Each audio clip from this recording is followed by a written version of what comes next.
అంతర్జాతీయ క్రికెట్లో 20,000 పరుగులు సాధించిన 4వ భారతీయుడిగా రోహిత్ శర్మ అవతరించాడు. ఈరోజు దక్షిణాఫ్రికా, భారత్ మధ్య జరుగుతున్న 3వ వన్డే మ్యాచ్లో విశాఖపట్నంలో ఈ ఘనత సాధించాడు. ఈ మ్యాచ్లో రోహిత్ అర్ధ సెంచరీ పూర్తి చేసుకుని నాటౌట్గా ఆడుతున్నాడు.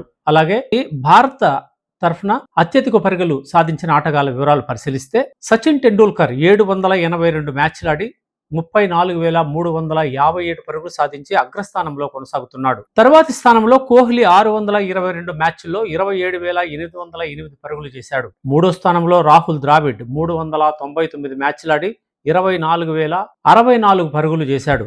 నాలుగో స్థానంలో 538 మ్యాచ్లాడిన రోహిత్ శర్మ 20,000 పరుగులు పూర్తి చేసుకున్నాడు. తాను లెజెండరీ క్రికెట్ నంటూ రోహిత్ శర్మ నిరూపించుకున్నాడు. మనం ఆయన ఆట తీరును ఒకసారి చూస్తే ఓపెనర్గా వచ్చి ఏమాత్రం రికార్డులతో పని లేకుండా నిస్వార్థంగా భారత్ని గెలిపించాలనే ఏకైక ధ్యేయంతో 90ల మీద కూడా ఎన్నోసార్లు ఆయన అవుట్ అయిపోయాడు. రోహిత్ శర్మ నిస్వార్థ క్రికెటర్ అని, రికార్డుల కోసం ఆడాడని, కేవలం భారత్ను గెలిపించడానికి ప్రయత్నిస్తాడని సగటు క్రికెట్ అభిమాని హృదయపూర్వకంగా నమ్మే పరిస్థితి ఆయన కల్పించాడంటే ఆయన గొప్పతనం తిరుగులేనిదనే చెప్పాలి. కాబట్టి రోహిత్ శర్మను అసలు వన్డే క్రికెట్ కెప్టెన్గా తొలగించడమే అతిపెద్ద తప్పు. బీసీసీఐకి కానీ అటు కోచ్ గంభీర్ కానీ కేవలం జ్ఞానం లేని పనులు చేసి ఆయన్ని అనవసరంగా తప్పించారు. వన్డేలలో అత్యంత విజయవంతమైన కెప్టెన్ ఆయన.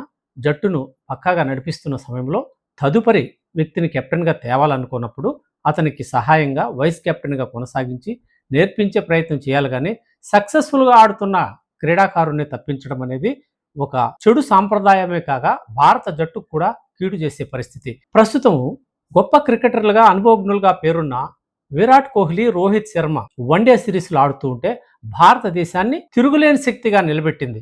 ప్రస్తుతం ఈ మ్యాచ్ కూడా గెలిచే అవకాశం స్పష్టంగా కనిపిస్తుంది. దీంట్లోనే వన్డే సిరీస్ను కూడా భారత్ గెలుచుకునే అవకాశం ఉంది. వీళ్ళు లేని టెస్ట్ క్రికెట్లో 2 టెస్ట్ మ్యాచ్లో కూడా ఘోరంగా భారత్ ఓడిపోయి, ఒక మ్యాచ్లో అయితే 430 పరుగులకు పైన భారీ తేడాతో, అది 25 ఏళ్ల తర్వాత దక్షిణాఫ్రికా భారత్లోనే ఓడించి సిరీస్ను కైవసం చేసుకున్నది. ఈ దుస్థితికి కేవలం గంభీర్ కారణం. కాబట్టి రోహిత్ శర్మను కానీ విరాట్ కోహ్లీని కానీ తక్కువగా అంచనా వేయకూడదు. 20,000 పరుగులు చేశారంటే, ఆ పైచిలుకు పరుగులు చేశారంటే వాళ్ళ కష్టం, వాళ్ళు పడ్డ శ్రమ, వాళ్ళు ఎదుర్కొన్న ఆటిపోట్లు ఖచ్చితంగా పరిగణలోకి తీసుకొని వాళ్ళని గౌరవించడం, ఆటలో వాళ్ళు కొనసాగాలనుకున్నంత కాలం కొనసాగించడం. వీళ్ళేమి మొండిగా ఆడే మనుషులు కాదు. ఆడలేమనుకున్నప్పుడు స్వచ్ఛందంగా వదిలేస్తారు. భారత క్రికెట్కు వారు చేసిన సేవలను గుర్తించి వాళ్ళని కొనసాగించడం బీసీసీఐ నేర్చుకోవాలని క్రీడాభిమానులంతా కోరుతున్నారు.